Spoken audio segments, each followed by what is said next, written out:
I don't believe that we should ever have a good money again before we take the thing out of the hands of government. Welcome back, everyone. We're Simply Bitcoin. It is the weekend recap. We break down the news, the daily fail, meme review, software releases, hardware releases, and the websites by plebs. Speaking of plebs, joining us today, return guest, fellow Bitcoiner, we've got Liran. But first, we're diving into the numbers. Let's do it. Number time! Brought to you by Bitcoin 2022. It's going to be the largest Bitcoin conference ever, hosted in sunny Miami Beach, Florida. Get your tickets quickly. The conference does happen April 6th to the 9th. New speaker announced: Jordan Peterson, Adam Back, Naeem Bukele, Saifuddin, Preston Pish, Adam Back. I said that already. Jack Mallers, Matt Odell. The lineup is absolutely crazy. On the last day, going to be dead mouse spinning. And good news, you can take advantage of the link down below for 10% off your tickets to Bitcoin 2022. At the time of this recording, the block height is 724,248. The Bitcoin price, 38,440. Chain rewrite days, 683. Total public lightning capacity, 3,464.11. Moscow time, 26:01. Blocks to the halvening, 115,752. And the Samurai Whirlpool unspent capacity, which is a coin join or collaborative spend service. Thank you, Liran. And there is 4,343.64 BTC in the service. Nico, the numbers. The numbers, bro. Awesome numbers. Did you give Liran a shout out in the intro? Did I? I'm pretty sure I did. Okay. I know I did. Liran, for sure I said you, right? Yeah. I totally. You know what it is? I'm still concentrated because my block clock reset. So like I'm in the process of like reinstalling and putting the settings. It makes no sense, by the way. Just so you know, what it makes no sense what happened. What makes no sense? The fact that your router, what happened, and your block clock reset, it makes no sense. This has happened to me like 2 or 3 times, and every time the internet goes out or something, it like messes up the block clock, and you kind of have to like reinstall. I had to reboot my router. My lights disconnected. I think my router just, you know what I'm saying? Like every so often, you just have to reboot it. I know you know what I'm talking about. I feel like I set up your stuff. No. You set up my node because I had to solder it. That was crazy. I wasn't going to solder. I don't know how to solder. Do you know how to solder? Not that many people know how to solder. Anyways, I have something interesting. Check this out. This is by a very good Twitter account. It's called Documenting BTC. I highly recommend following him and Bitcoin Archive, or her. I don't know. Him or her. It doesn't matter. But they do a really good job at documenting Bitcoin and archiving Bitcoin, right? I guess it's the same thing, but they do really good jobs at it. And it says, worried Bitcoin mining will take energy away from consumers. That's just not the fact, says FG Teal. The only incentive a power company has to build more generation capacity is that there's more load for it. Without more load, you won't have more renewable energy. It is absolutely right. And for anyone who doesn't know, FG Teal is the CEO of Marapool, right? One of the largest Bitcoin public mining companies in the US. To be transparent, they did attempt to censor transactions with those OFAC compliant blocks, so the community fought back, and apparently they're not censoring transactions. Well, Odell says they still are, but just kind of under the table. I don't know. But anyways, the point is, though, is that he's absolutely right? Bitcoin makes renewable energy profitable without government subsidies, right? And I think that's the signal there. But anyways, I'm going to shut up, let him speak. Let's check out what he has to say. Start seeing the power companies really coming in a very big way in this space, as Dave mentioned, where they're all of a sudden seeing, hey, I'm generating 700 megawatts of power. Let me have 150 to 200 megawatts of that as baseload Bitcoin mining. I can curtail it myself. And so as soon as the power company starts getting involved, now all of a sudden you start seeing they have an incentive to deploy wind, solar, plus hydrogen. Why hydrogen? Well, hydrogen is the ultimate battery, right? If you use a certain amount of your power to crack hydrogen, you get green hydrogen out of water, which is 100% clean fuel when you burn it in a turbine to generate electricity when your wind and solar don't operate. So you have this really virtuous cycle that's going to start developing in the power world, where I personally think in the next 5 years, we won't be an independent company. I think we're going to get bought by a very large power company, and that power company is going to have a global fleet of energy generation resources, of which Bitcoin mining and high performance tier 0 data centers make up a good portion of the load. And then that will pay for all of the load that then can go to consumers. And in the US, this is becoming a very big issue, where you start seeing members of Congress now wondering, well, if a Bitcoin miner is taking electricity, it's taking it away from a consumer. And that's just not the fact, because there's excess capacity in the market. But more importantly, the only incentive a power company has to build more generation capacity is that there's more load for it. And if you don't have more load, you won't have more renewable energy. So I think it's a virtuous cycle, and we'll see a sea change over the next 5 years in who does mining, how it's done, the type of technologies, and it'll be much, much more energy efficient. And within 10 years, we will likely see what I call net zero energy in mining, meaning the miner generates all their own energy. We recapture heat from miners, use that for energy generation, essentially get a flywheel effect. Super awesome. Obviously he's a CEO, so he's trying to, sell his company and all that, right? But at the end of the day, I think he's absolutely spot on when he says that, Bitcoin miners don't use energy that was in demand. They use excess energy, which is something that we've been trying to hammer into your guys' head so many times. So when you're at the dinner table and you have that one family member that's like, oh, it's burning the planet, you could sound smart. So yeah, and I think that's the signal there, and that's something that we've also been touching upon for a very long time, right? That the energy producers were going to get into the mining game. It was inevitable. Why? Because the incentives of Bitcoin are freaking irresistible. You heard Vladimir Putin, right, mentioning it himself, right, president of Russia, saying, hey, listen, we have resources here to mine Bitcoin. It was just in inevitability that natural gas producers, you're already seeing this with upstream data, you're seeing this with Great American Mining, right? They're essentially capturing that excess gas that's being flared into the atmosphere and converting that into Satoshis, right? So again, I see Max Kaiser has a very famous saying, right, that Bitcoin 51% attacks, energy around the world. And I think that's exactly what this is, right? Because before Bitcoin, all of that excess energy didn't have value. And now all of a sudden that excess energy actually has value, and it's actually expensive to potentially make some of it go to waste because it could potentially become Bitcoin, right? And Bitcoin's really good, right? So it's just a matter of time before these power companies, figured it out. I know that there's, it's in Texas, it's moving 1,000,000 miles an hour, right? We saw that CNBC article that Denver Bitcoin posted a couple months ago. We discussed it when it came out on the show, where these oil and gas executives were showing up to Bitcoin meetups, right?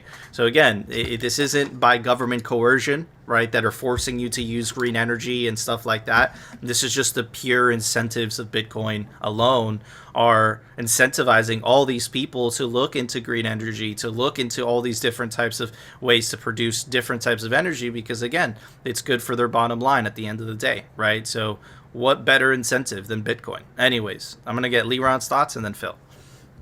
Yeah, I remember I read an article a while back. It was a long time ago, about a major power plant in New York, nuclear power plant in New York State, that had the issue of different load between seasons.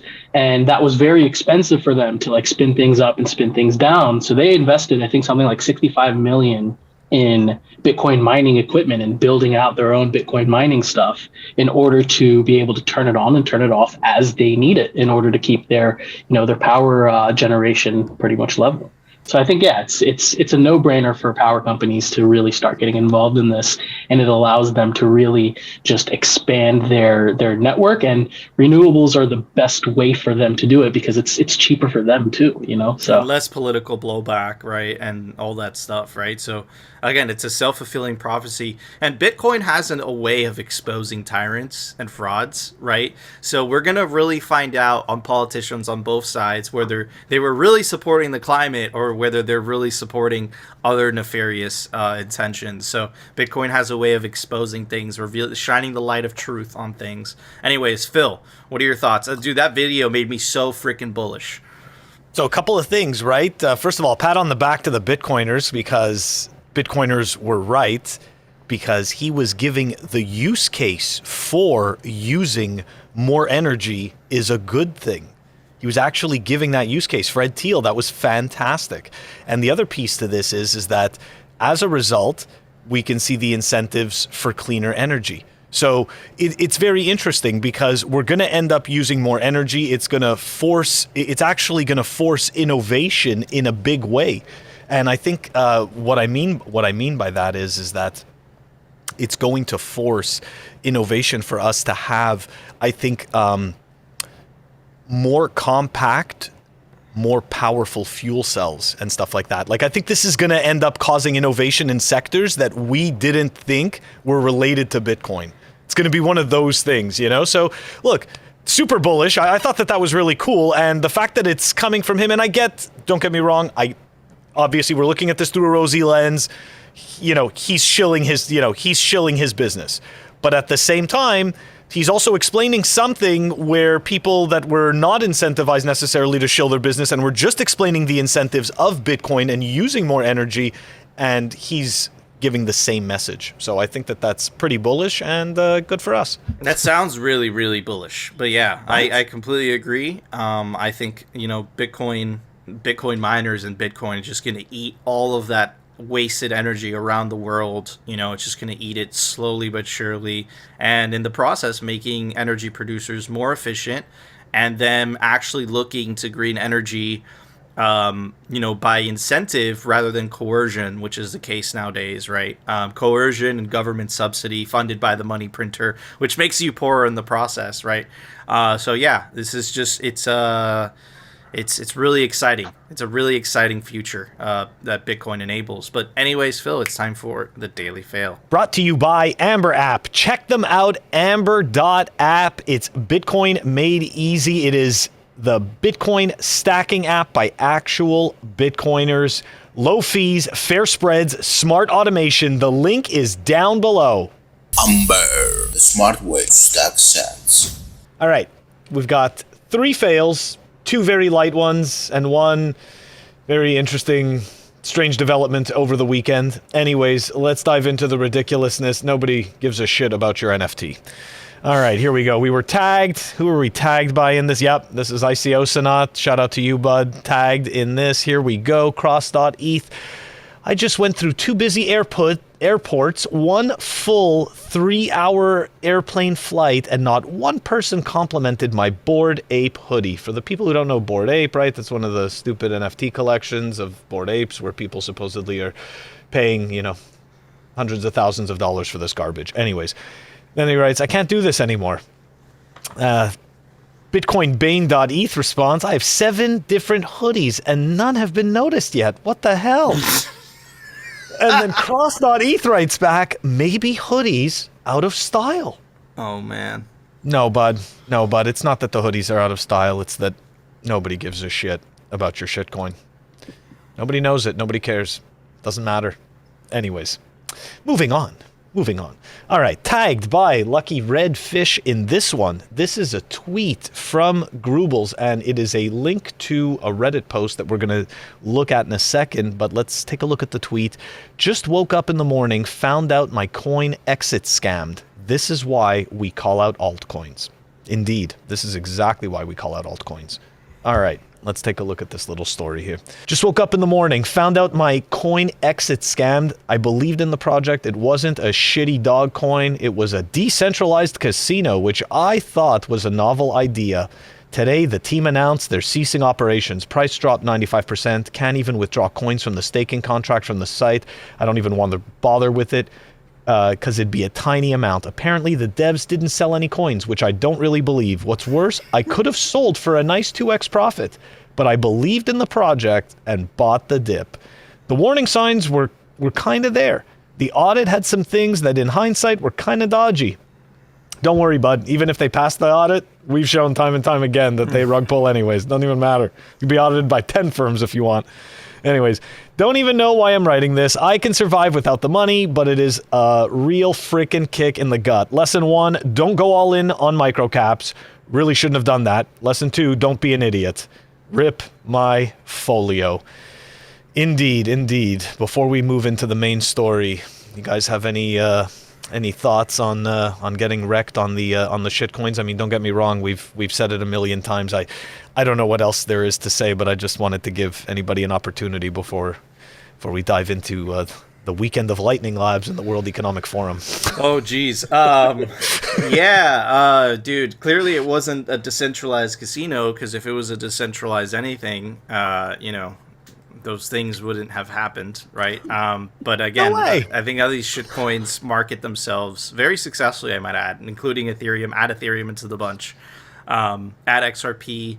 Add all the the blue chip shitcoins.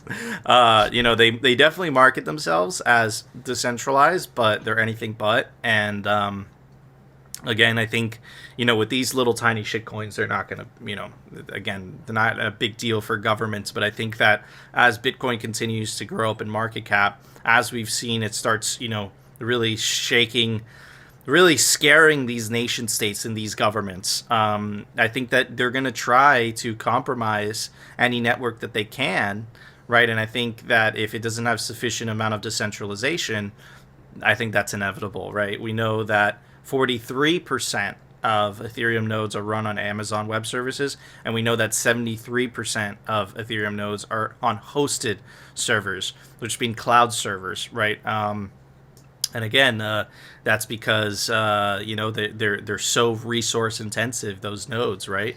And there you go. It causes centralization. So I suspect that this is going to continue happening until the end of time. So there's going to be plenty of source material. Anyways, Leron. I just think it's crazy that they try to they really try to frame these as investments. It's like micro cap and blue chips, and I hear it all the time, and I'm just like, you guys are playing with worse than penny stocks. Penny stocks are probably better than what you guys are playing with. It's really sad. I hate to laugh because it's sad. These people are losing money, but it goes back to the whole, get rich quick. This whole idea that, you have to keep up with the Joneses, and you're looking at all these fake people on fake social media pretending to have all this stuff or be so successful and rich, and I'm the best investor that there is.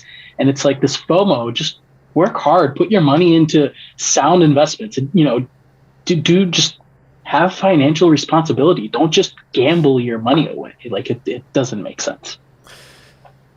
It's this whole thing of I believe in the project, so I bought the dip. I mean, look, I really, in a way, he's kind of lucky that he got rug pulled, right? Because he could have just sat there and waited 4 years for the frickin' zombie coin to just sit there, which is oftentimes, don't forget, right? Unlike to your point about the penny stocks actually die. They can get pulled off the pink sheets. You can end up in a situation not to be able to trade your shares anymore.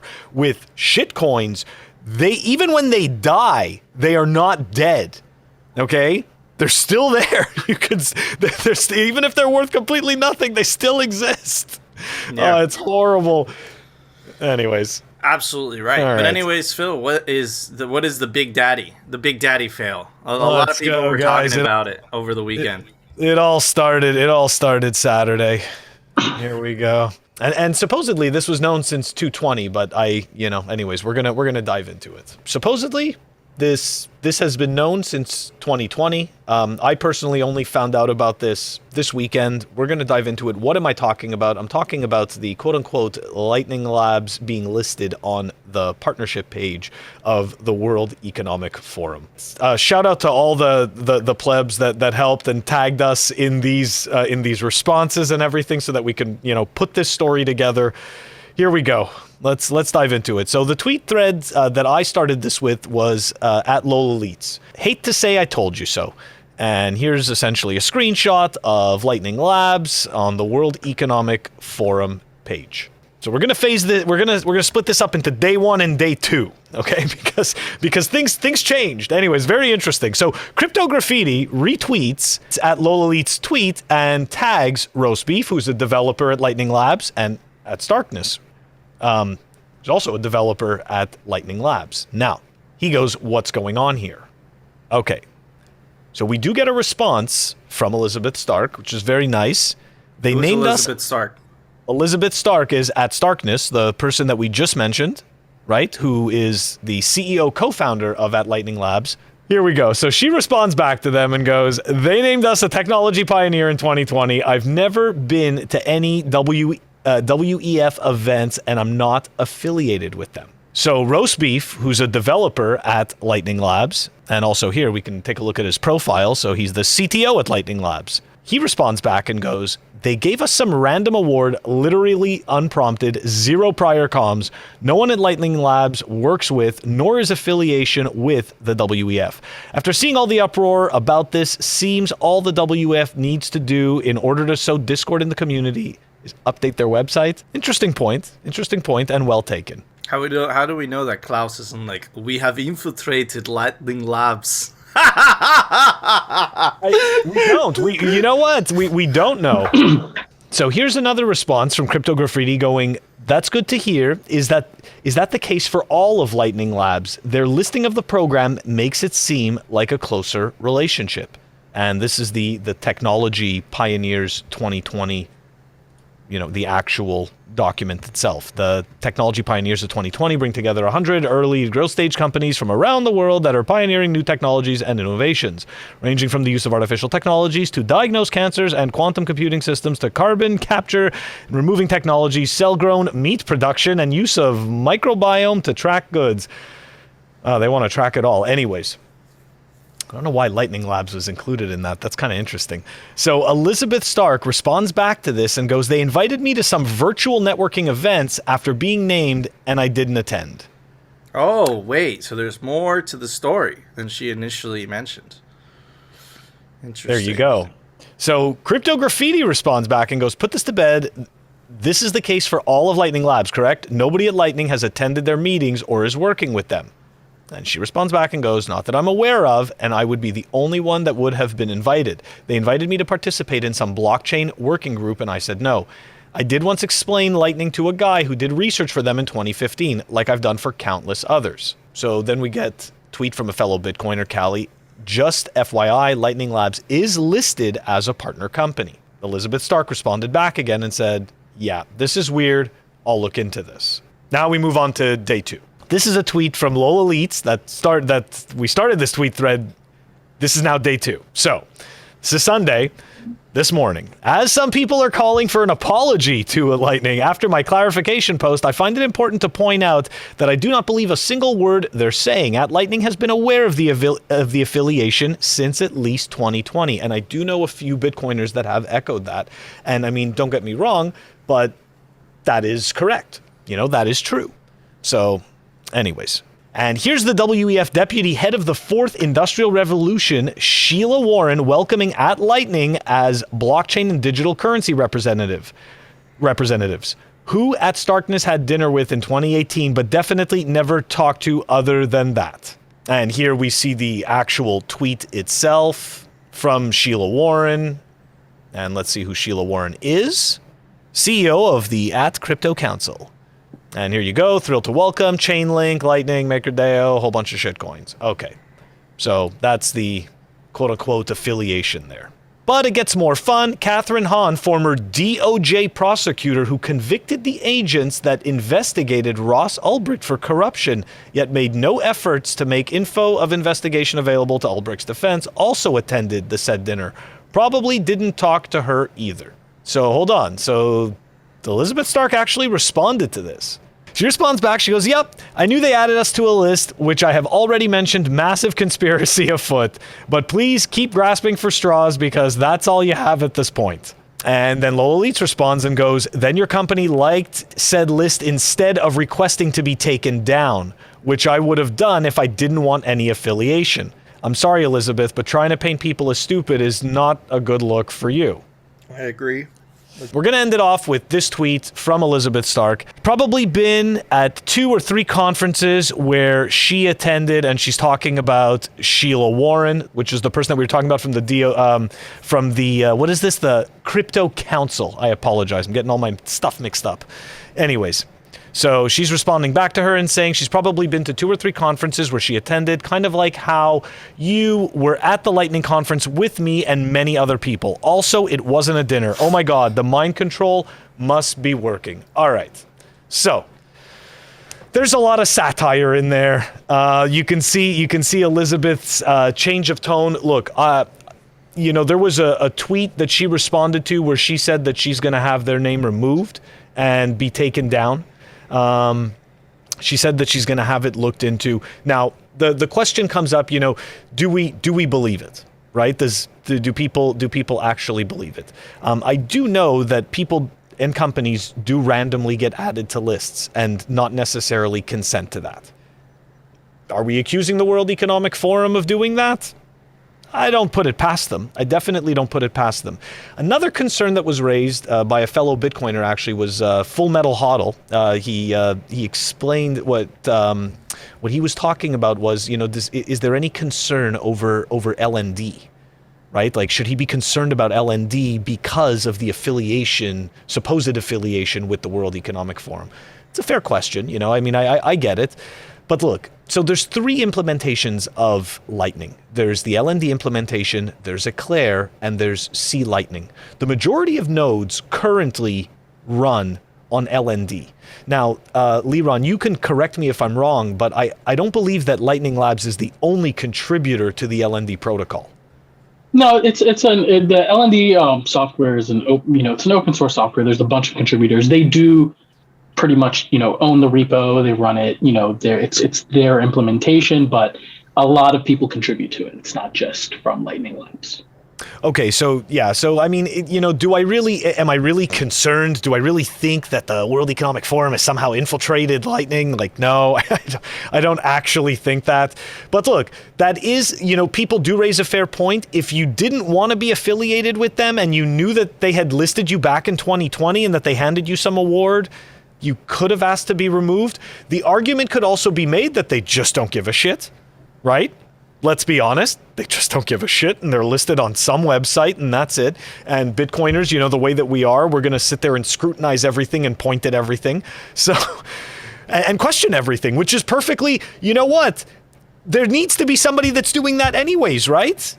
Because let's face it, look at where we've gotten not questioning anything. We've got fake money. We've got governments that believe their own bullshit. We've got a whole bunch of people that are completely confused and afraid, and nobody knows what to do. I mean, really? I kind of think that questioning things needs to be done. So anyways, look, to sum it up, I don't really think that we have anything necessarily to worry about. But at the same time, I think it's important that, hey, look, we all continue to pay attention, and we all continue to call each other out on these things. Yeah, I mean, that's the Bitcoin decentralized immune system working, right? That's why plebs are so important. That's why Bitcoin toxicity, as much as they would like to label it a bad thing, I think that's a very good highlight of why it's important. Now, when that happened in 2020, a lot of things have happened in the world, right, that have made people care about the WEF. In 2020, I think I was one of those people in the boat that's like, that sounds like a fucking conspiracy theory, right? And then reactions by governments, all these clips started to pop out, Build Back Better. Every politician from the UK, from New Zealand, from Europe, from the United States started to say Build Back Better. This guy wrote a book, Klaus wrote a book called The Great Reset, right? It's gotten to the point that it's even being talked about on the Joe Rogan podcast. Like, you can't say this is a conspiracy anymore. Back then you could say that, but at this point, right, I think we've done enough research, right, where this thing is nuclear waste, right? Being associated with the World Economic Forum, the think tank of all these globalist governments, right? So I think the association, and I saw a tweet by NVK when you were scrolling through that, I think the brand association is terrible. That's right. Now, the responses from Elizabeth are interesting because she started from denying to admitting to defensive. It was very strange. Right? I'm not saying that could mean anything, right? You are interpreting text the way that you want to interpret it, but I thought that was interesting. And at the end of the day, like, why is a brand association with the World Economic Forum so bad? The World Economic Forum represents the state. It represents the tippity top of these powerful bureaucratic institutions that are all colluding together to kind of essentially milk the world as much as possible, right? We know that a lot of the responses to the current sickness have been orchestrated from the think tank of the World Economic Forum. We know for a fact that they are behind the vaccine passports that inevitably were going to lead to digital ID passports. We know for a fact that is the case. In fact, you could check our prior episodes where we pull up their own fucking documents, right? Where they're making the case for this, right? So again, in 2020, when this was first initially discovered, it was not that big of a deal, but it's 2022. A lot of things have happened since then, right? And I think that, is what I said a couple days ago, and I tweeted this a couple days ago as well, right? Shitcoins need the state to survive. Bitcoin does not. In fact, Bitcoin takes power away from the state. So Bitcoin is literally a mortal enemy of institutions like the WEF. Right? So if they're infiltrating, to use Klaus's own words, Bitcoin companies, and those Bitcoin companies are going along with it for whatever fucking reason, that is not a good look. That is not a sign of confidence towards Bitcoiners, and that's just not a good look for the company and what their morals and ethos represent. Because if you did have Bitcoin morals and ethos, you would never want to be associated with the World Economic Forum brand, right? You could give them the benefit of the doubt and say they looked it over, say it wasn't a big deal. At the time, 2020, it wasn't that big of a deal. I don't think everyone thought this was a giant conspiracy unless you were watching Alex Jones on the regular or something, right? So again, the approach that we always take to these types of things as Bitcoiners, right? Don't trust, verify. Let's see how this plays out. Let's see if they do take them off the website. Let's see what the reaction is. But I would have appreciated a lot more humility from someone like Elizabeth. Anyways, Leron, what are your thoughts? So I want to make. No, go ahead. I'm sorry, Leron. Before we go to you, I just wanted to add one thing because I didn't finish one piece about the different implementations.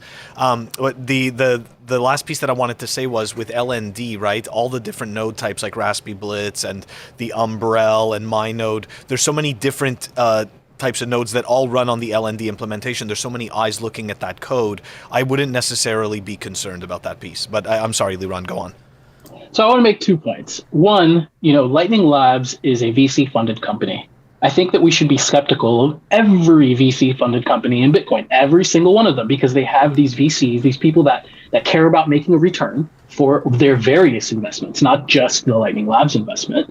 And they're going to probably use, this cross-brand thing. They're going to be like, hey, leave that name up there. That's good for our other brand that we're trying to do, or whatever their reasons might be. So I think we should always be skeptical, and we should assume, even if it's not out on Twitter, like we should assume that these types of talks or conferences or whatever are happening even behind closed doors.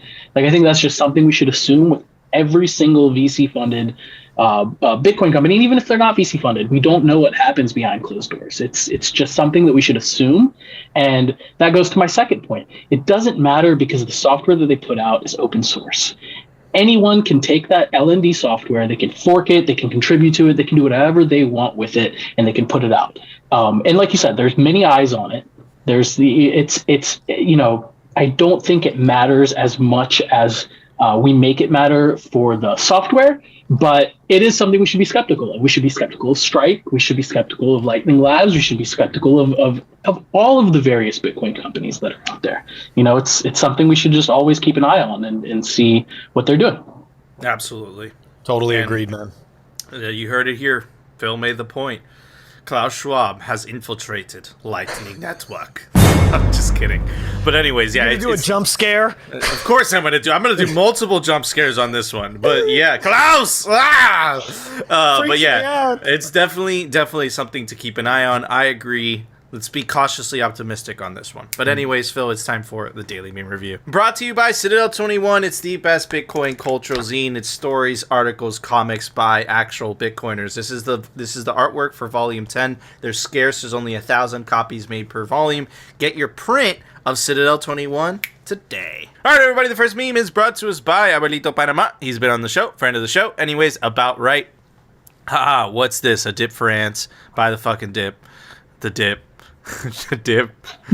The dip. Look at that. Oh, man, it's so true. Absolutely hilarious. All right, moving on to the next one. I thought this was really deep, right? Some will never make it this far, and that's okay. right? Percent, number of assets in portfolio, Bitcoin, understanding of cryptocurrencies. You know, you dabble in the shit coins and then you end up in Bitcoin. This happens to everybody, okay? And I'm telling you, even if you're new to the show and, you know, you have, and I see people in the comments, right? Like, oh, what about Ethereum? What about whatever? And I never respond because I never want to get in a fight with these people.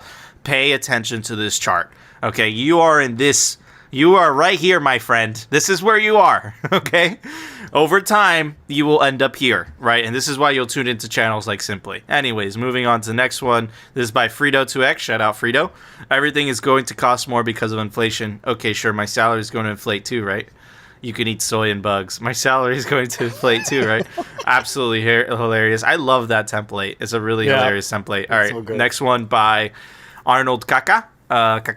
Me after holding through multiple 50% cashes, new Bitcoiners freaking out over a 4% dip. It's true, man. You really earn your stripes. You really earn your stripes. All right, the next ones aren't really memes, but they serve as memes. This is taking the family out to eat in 2013. This is a whole family, okay? And the bill was $24.72. Now, I went out to eat on Saturday, and I didn't go to I went to, you know, Bodega, Leron, I'm sure, right? Dude, food for just me and my girlfriend, it was $70 at Bodega, at a taco place, right? And then this was 2013, $24. That's nuts. Absolutely bonkers. Anyways, moving on to this one. Now, this is absolutely awesome. Shout out to Pomp for taking a screenshot. The Ontario Superior Court of Justice asked self-custody wallet provider Nunchuck to disclose user information and freeze users' Bitcoin. This was the team's response.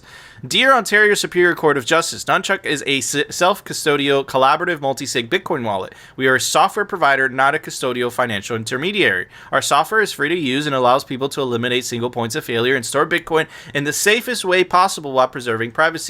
We do not collect any user identification information beyond email addresses. We also do not hold any keys. Therefore, we cannot freeze our users' assets. We cannot prevent them from being moved. We do not have knowledge of the existence, nature, value, and location of our users' assets. This is by design. Please look up how self-custody and private keys work. When the Canadian dollar becomes worthless, we will be here to serve you too. Sincerely, the Nunchuck team. That is badass. Absolutely, so badass. Absolutely awesome memes, messages, pictures, really cool stuff. Anyways, Phil, I'm going to give it the same score I gave it a couple days ago, but it has aged quite a bit. The blueberry that was sitting on my desk. Yeah, but it's a couple days older. So, You need to clean that room. No, it's clean, but for some reason, I think my girlfriend... But the blueberry stays? Dude, it's because my girlfriend uses my little setup to record, and I guess she was eating blueberries, and one fell out on the floor, so... And it got older? All right, you know what? It's okay. I wasn't going to throw it out, because I gave it as a score. I'm going to probably hang it up or something. The famous blueberry. Yeah. Anyways, Phil, what would you give those memes? It's one of those days, huh? It's one of those days. Okay, anyways, great memes. Loved. I know that the last one wasn't necessarily a meme, but still all amazing anyways. And for that, I am giving it this Pure Gear charger, and it's one of those new chargers with the crappy little connector. Anyways, that's all faster and everything. You're a new gear. It's a Pure Gear. See? Oh. You weren't even paying attention. It's Pure Gear. It's not just gear. It's pure. So you're saying that I'm not pure, Phil? Is that what you're saying? I'm pure. You've already accused me of being a lacist, so. Leron, what would you give those memes? So I'm going to give it my poker keyboard. Oh. One of my poker keyboards. I have a couple of these. Why is it a poker keyboard? What is it? It's the brand name. It's called Poker. It's a 60% keyboard. As you can see, there's no F buttons. There's no arrows. It's more compact. Mechanical keys? Yes. These are... Clickety, are they clickety? They're clickety keys? Click it, yes. Leron. Click it. Nice. Why are we not hearing it? Because my... Now we caught it. Noise canceling. That's some... You're not... Where else are you going to hear ASMR? Huh? Only on Simply Bitcoin. Anyways, on a Bitcoin show at least.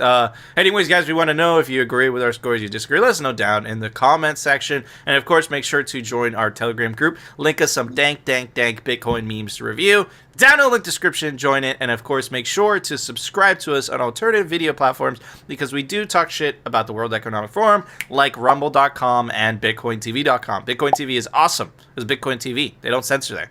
If we have some really spicy episodes, they will only be on Bitcoin TV. But anyways, Phil, it's time for the daily news. Brought to you by CryptoCloaks.com. They make the best 3D printed Bitcoin merch, like the famous 3D printed Bitcoin sculpture grenade. Opens up, you put your favorite hardware wallet in there. Also comes in any custom color you like. He also made a big one, so now there's a big boy Bitcoin art sculpture grenade. Anyways, you can take advantage of the link down below for 5% off anything on the store, CryptoCloaks.com. This weekend has been absolutely bonkers.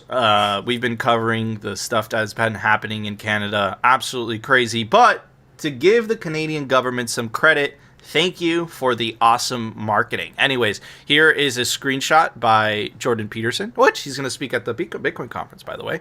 Anyways, from BG Ditcher, one of the organizers of the Ottawa protests. If you don't think this could happen to you or someone you love, you're a fool. He's been made a non-person without being charged or tried. Is that what we're now doing to people who differ in political opinion? And it says, this is a screenshot. I'm assuming it's from the guy. All my bank accounts, person and corporate, and all my credit cards have been frozen. Has happened to many others. It feels like being banished from the medieval village left to die, right? What else are you going to do? What else are you going to do? Well, I have an idea. Bitcoin, right? And again, I tweeted this out. If the government could freeze your money, is it really your money?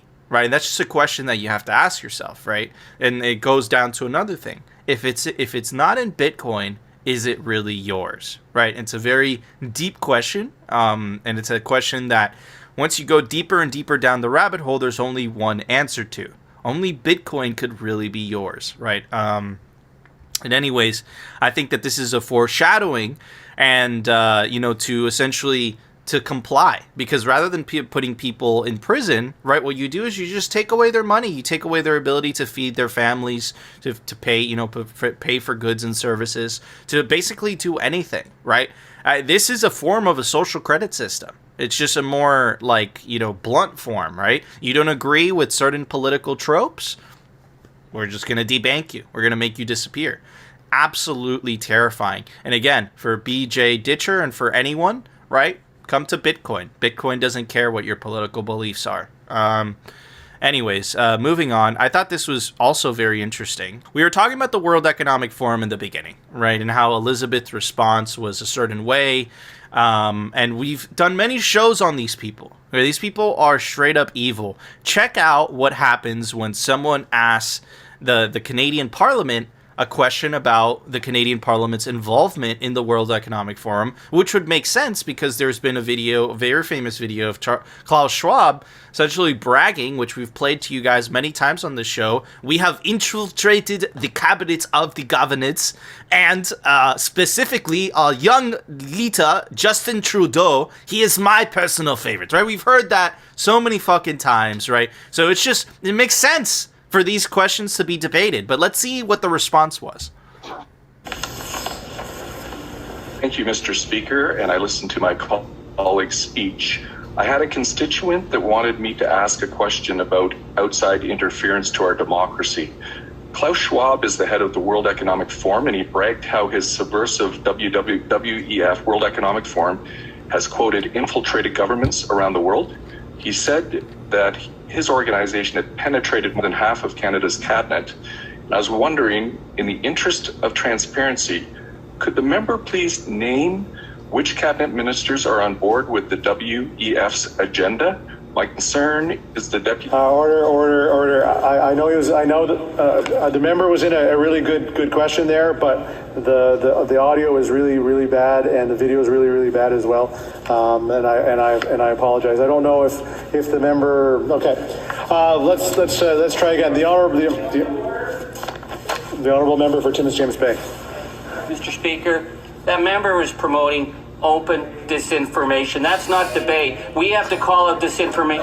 We're getting into debate again. The honourable member... That is nuts! What you're seeing isn't real. It's misinformation. But Klaus did say that. Did he not say that? Like, he absolutely, he did.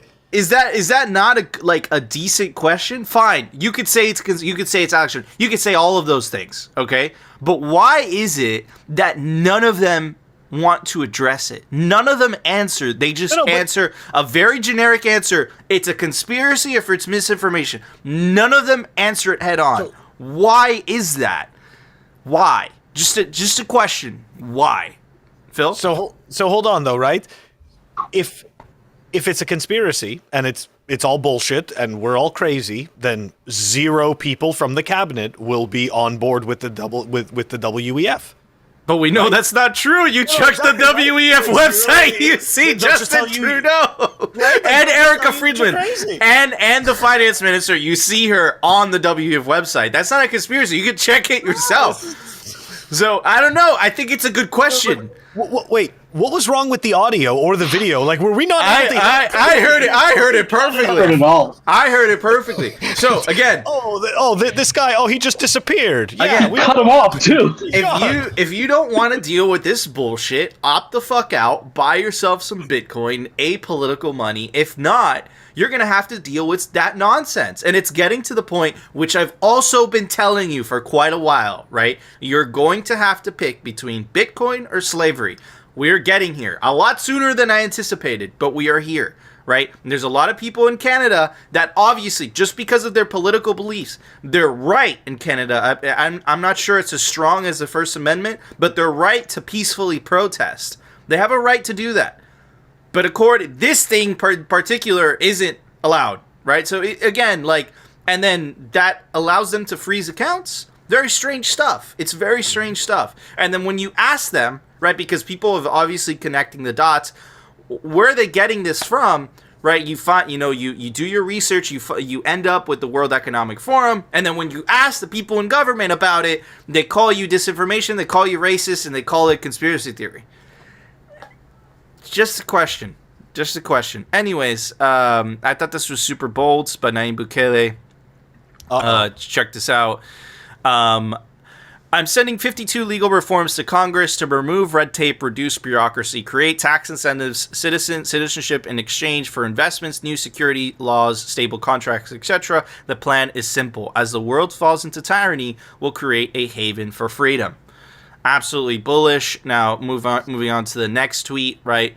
El Salvador's GDP grew 10.3% in 2021. It now exports... It grew 13% this January compared to January 2021. Are we looking at another double-digit GDP growth this year? By the way, El Salvador never had a double-digit GDP growth before 2021. So why did I read those tweets? Because this is the effects of Bitcoin. Bitcoin has only been legal tender for less than a year, and already these two things happen. Now, you could make the argument, right, that it's a coincidence. You could make that, and that's a fair argument. But I would like to believe, based on what Bitcoin has done to my life, what Bitcoin has done to Phil's life, what Bitcoin has done to most people's lives, right? You don't change Bitcoin, Bitcoin changes you. When your unit of account is based in reality, you start to think different about the world. Your future starts becoming a lot more hopeful. You stop being nihilistic about the future. You're incentivized to save and make sound financial decisions, right? Where on a fiat standard, right, your whole world is shaped by it. You're nihilistic about the future. You never know whether you're going to have enough money to do certain things, right? On a Bitcoin standard, it's a totally different ballgame. Now, imagine that's just an individual, but imagine a whole country on that standard. And I would like to believe that is what's happening in El Salvador. You fix the money, you fix the world, right? And again, if the base layer of society is fundamentally broken, I think it's going to affect all facets of society. El Salvador fixed the base layer, and already good things are starting to happen. I would like to believe that's going to continue to happen, and that's going to incentivize other countries in Central and Latin America to follow El Salvador's footsteps. Anyways, Leron, what are your thoughts? And I'll pass it on to Phil.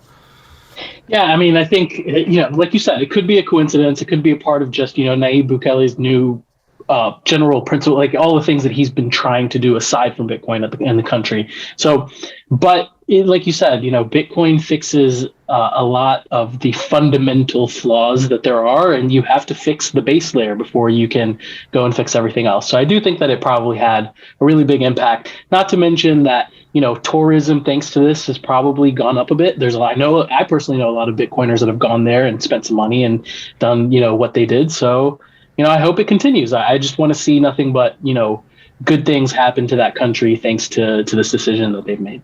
Absolutely. Phil? I'm just very curious how they're going to paint him as a dictator next. I'm very curious as to the next Steve Hanke tweet. It's not going to work. I'm so curious because what he just said there, I mean, that was a bold statement right there. He's talking about building freedom. He's saying that the world is falling into tyranny. I mean, this is... It's true. That's I'm just very curious as to how they're going to reframe this, right? How they're going to reframe this, how they're going to make him look like he's being disingenuous, So I anticipate something, okay? Because we are living through a fourth turning, right? Where old institutions collapse and new institutions rise in their place. I suspect at the end of this fourth turning, by 2030, the old legacy corporate media will be dead.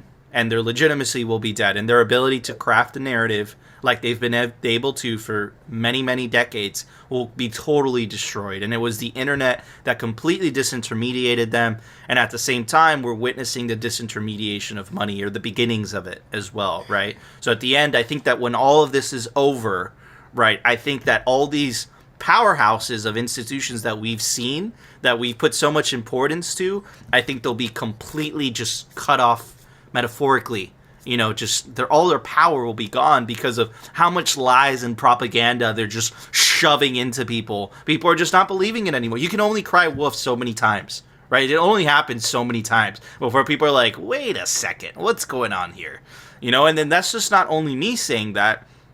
Joe Rogan is the most popular news podcasting in the world by far. None of the corporate media has come even close. Joe Rogan has 11 million viewers per episode. The closest one is Tucker Carlson, which is 3.5, right? So again, it speaks for itself, I think. But anyways, last thing I want to cover, and this spooked a lot of people. On Friday or Saturday, we saw a Yahoo article that essentially said that that Joe Biden was going to release an executive order next week regulating crypto, right? And I think it spooked a lot of people. And I did a little bit of research. I read some Bloomberg articles, and I also Jerry Brito, he works for CoinDesk, which is a lobbying arm for the crypto, Bitcoin, and shitcoin industry in Washington D.C. He had an amazing newsletter that kind of summarized everything. So I wanted to go through that and speculate what this executive order could potentially contain, because I think it scared a lot of people. So he starts off right off the bat. He said, "Is there a coordinated attack on crypto being waged by the powers that be in Washington?" He says, "In many ways, crypto is a victim of its own success. It has gotten incredibly big, which in general I'm very happy about, but that also means it's going to naturally draw a lot more scrutiny than it did a decade ago when it was on no one's radar. Combine that with an executive branch and a Congress that focuses more on possible risks and potential rewards, and that embraces the precautionary principle, and you shouldn't be surprised to see that the amount of incoming that we're seeing." And I completely agree. None of what I'm saying should be seen as downplaying the challenges we're facing.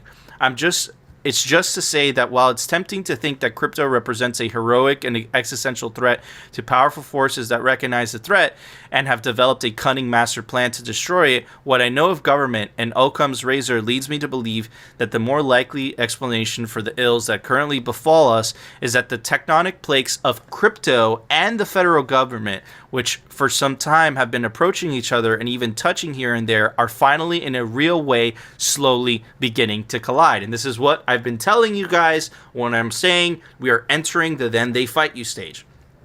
That all said, we're going to have to work harder than ever and devote more resources to policy and politics and litigation that we've had to.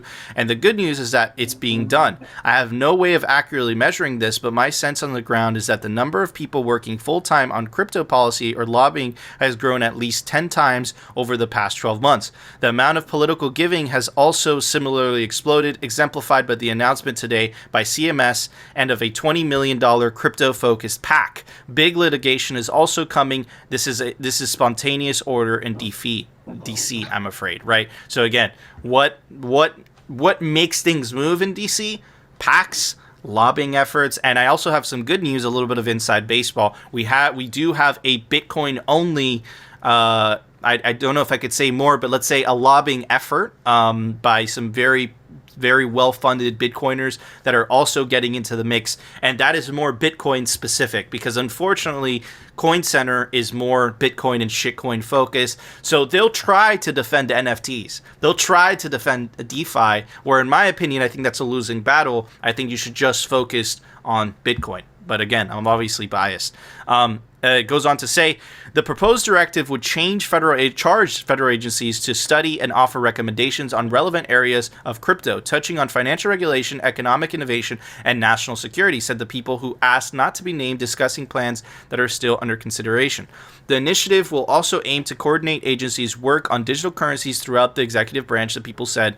The plan would push departments that have given scant attention to crypto to focus on it. The officials have also considered appointing a White House crypto czar to act as a point person on the issue, one person said. So I think that was a lot of signal from Brito, and I appreciate that. A lot of inside, because he's there, right? He's in DC, he's dealing with these people. And I agree with Brito, and I also read some other tweets, and I've spoken to some people as well, some Bitcoiners, and I believe that that's what it's going to be, right? It's going to be essentially this coordination to essentially start getting prepared for some type of legislation, because I think that the way that they see it is that this thing's getting out of hand. But what they're going to learn very quickly, and which is what we've also been talking about on the show, is that you can't regulate Bitcoin. What you're going to be able to regulate are the on and off ramps, and what you're going to be able to regulate are the custodians. But what happens in Bitcoin you can't touch, and that's by design. Right, so I think that a lot of the deer in headlights by these governments is the fact that they don't know how to kill this thing, right? So, but they also don't want to appear weak, right? They don't want to show their soft underbelly. They don't want to appear weak, so they want to essentially, pretend. It's like, yes, you see these addresses, you see these Bitcoin addresses, we have froze them, but we both know that unless they have the Bitcoin, unless they have the private keys to those addresses, they can, the owners of those addresses that have the corresponding private key can do whatever the fuck they want with it, right? But again, they don't want to show that, right? And again, this is what I'm talking about. The fourth turning is that we're transitioning. We're going from this era of the last century, right? And we're transitioning into the information age. And the information age is simple, right? The internet, it gave everybody the ability to communicate with each other freely, snap of a finger, consume any type of information without going through a gatekeeper, and now the same thing is happening with money. And what you're seeing is these governments that are stuck in the last era trying to react to essentially stopping the internet. That's the equivalent of what this would be like, right? So it's super crazy to live through something like this. And the way that you protect yourself, because I expect it's going to get hairy before it gets better, is to take Bitcoin into self-custody and run your own node. Anyways, Liron? Yeah, I'm really interested to see, what they end up trying to do, because we know that they're going to try to rein in as much as they can. And I really think that the effects are going to be much bigger on the crypto casino than it is on Bitcoin. Because like you mentioned, Bitcoin cannot be controlled. These other altcoins can definitely be controlled. And, I think we're going to see that. I think we're going to see the stark contrast between the other coins, the altcoins, and what Bitcoin really is, the value that it brings, and the freedom that it creates. Whereas the other ones are just highly centralized, and it's going to be highlighted. Absolutely. Phil, any closing thoughts? It's, to us it seems nefarious, but at the same time the problem as well, Okay, I could still see the other side of it. The problem of it as well is that there's so much nuance because, again, this is something that we've said before, right? It's the bed of Procrustes, which is, if the person is too tall, he cuts off your legs. If you're too short, he stretches you out so you fit the bed. So it's the same type of thing where they're trying to shoehorn this old system with Bitcoin. And as you've both said, the only thing they're going to be able to regulate are the on and off ramps and the shit coins. Yeah. So they're going to find themselves having to like reinvent Correct. they're going to have to sit there and take a step back and say, you know what, this doesn't really work. Mm-hmm. And I think those bureaucrats that are so used to so much power and the moat that they thought they built themselves, which was indestructible, they're going to have to think and be like, we really can't stop this thing.